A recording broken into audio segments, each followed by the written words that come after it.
Hello, this is Meridian News. The headlines this Sunday evening. On the right lines, how a train company is trying to make its passengers feel safer.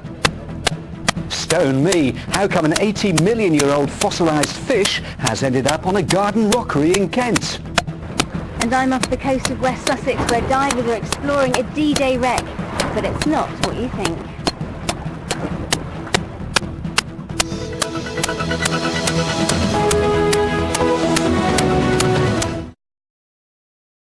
Now, the waters off the south coast have always played an important part in history, so it's no surprise the seabed is littered with shipwrecks.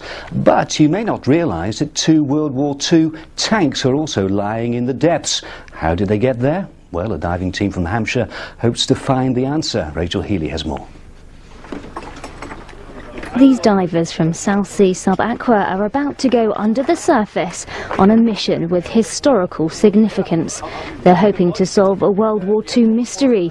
How did 2 tanks intended to take part in the D-Day invasions end up at the bottom of the sea off the West Sussex coast? Yesterday, the team began mapping the site and will measure, chart and photograph until Wednesday. Each day the divers will come to this point, 11 miles from Southsea, 18 miles from the Isle of Wight, and they'll be travelling 20 metres down to explore a piece of British history. So far the tanks have been confirmed as Centaurs. Like these, 80 were built in 1944, but only a small number made it across the channel because of bad weather and breakdowns. Local myth states that these Centaurs fell from a bridge section of the artificial Mulberry Harbours, although it's more likely they were lost during rough seas. 2 bulldozers have also been discovered at the site.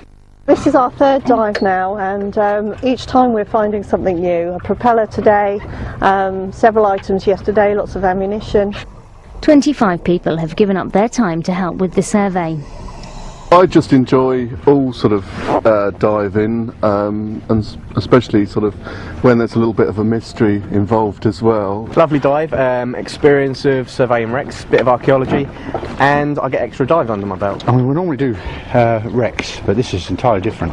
If you have any clues to help with this underwater mystery, please contact Alison via www.southseasubaqua.org.uk. Rachel Healy for Meridian.